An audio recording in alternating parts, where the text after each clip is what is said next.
तो हमारे पास क्या होता है, पैरेलल ऑपरेशन में क्या बता रहे थे, किसकी जरूरत क्यों होती है, हम यही बात कर रहे थे ना, डिस्कस कर रहे थे। तो देखो नीड की अगर बात आती है ना, तो सबसे पहला जरूरत पड़ता है पैरेलल ऑपरेशन का। किस लिए पड़ता है, क्योंकि हमारे पास क्या होता है कि लोड को शेयर अप करना होता है। मतलब जब भी हमें क्या करना है कि अगर आपके पास में क्या होता है कि लोड ज्यादा हो गया, लोड ज्यादा हो गया और हमारे पास में क्या है, सप्लाई का जो सिस्टम है, सप्लाई का जो यूनिट है वो क्या है, छोटा है, तो हम क्या करते हैं कि टू अल्टरनेटर को, दो जनरेटर को क्या करते हैं, पैरेलली कनेक्ट कर देते हैं। ठीक है, जब पैरेलल हम इसको कनेक्ट करते हैं तो इसके लिए कुछ कंडीशन है, वो कंडीशन क्या क्या है वही हम क्या देखना होगा हमें। तो कभी भी आप पैरेलली ऑपरेट करें वो कभी भी किसी सिस्टम को, तो इंपॉर्टेंट जो कंडीशन है वो ये 4-5 पॉइंट है, तो उसको हमें क्या करना चाहिए, हमेशा ध्यान रखना चाहिए। सबसे पहला बात क्या आता है, सबसे फर्स्ट जो कंडीशन इसके पास में आता है वो क्या होता है, सेम केवीए रेटिंग। मतलब जो दोनों अल्टरनेटर हम जो चलाएंगे इसको पैरेलल में, उसकी केवीए रेटिंग क्या होनी चाहिए, सेम होनी चाहिए। सेम मतलब सपोज कर लो पहला जनरेटर मेरे पास में 12 केवीए का है, दूसरा भी कितना का होना चाहिए, 12 केवीए का ही होना चाहिए। ठीक है, दूसरी बात क्या आती है, सेम फ्रीक्वेंसी।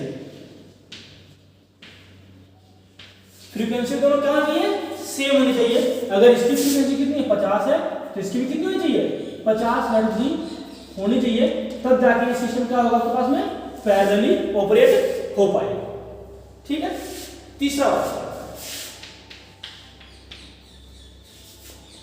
तीसरी जो बात आपके पास में है वो क्या है कि सेम फेज सीक्वेंस।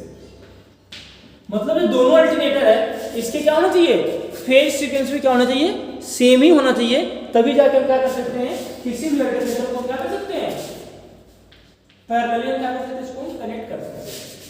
ठीक है, सेम आउटपुट वोल्टेज,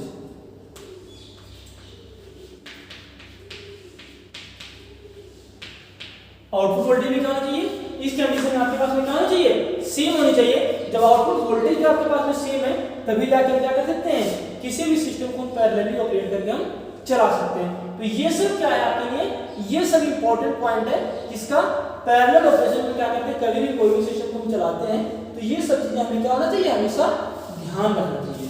कौन कौन सा, सेम वोल्टेज रेटिंग होना चाहिए, सेम केवीए रेटिंग होना चाहिए, सेम फेज सीक्वेंस होना चाहिए और सेम आउटपुट वोल्टेज आपके पास में क्या होना चाहिए, सेम होना चाहिए। मतलब अगर सिंगल फेज की सप्लाई है तो आउटपुट हमारे पास में क्या हो, सिंगल की हो, और अगर टू फेज 3 फेज का है तो हमारे पास में क्या आना चाहिए, आउटपुट भी आए तो वो क्या है, 3 फेज में ही आए। तो इस प्रकार का जो हम कनेक्शन जब करते हैं तो ये जो है, ये इस कंडीशन आपके लिए क्या होगा, पैरेलल ऑपरेशन आपके लिए एप्लीकेबल है। ठीक है ना, तो ये आपके लिए क्या था, पैरेलल ऑपरेशन का आपका टॉपिक है, और इसमें मोस्टली हमें यही 3-4-5 चीज ध्यान रखना होता है।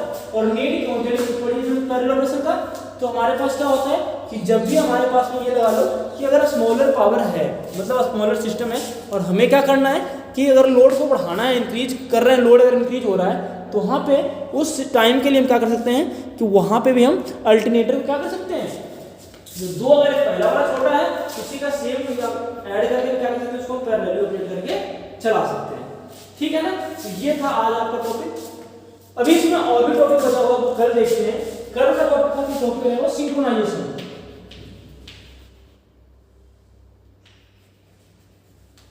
सिंक्रोनाइजेशन आपके पास में टॉपिक बच जाएगा, वो कल के लिए टॉपिक आपके पास नहीं बचा रहेगा। वो क्या है, सिंक्रोनाइजेशन। सिंक्रोनाइजेशन होता क्या है, क्यों इसकी जरूरत पड़ी, ये सब चीज हम क्या करेंगे, कल इसके हम डिस्कस करेंगे। ठीक है ना।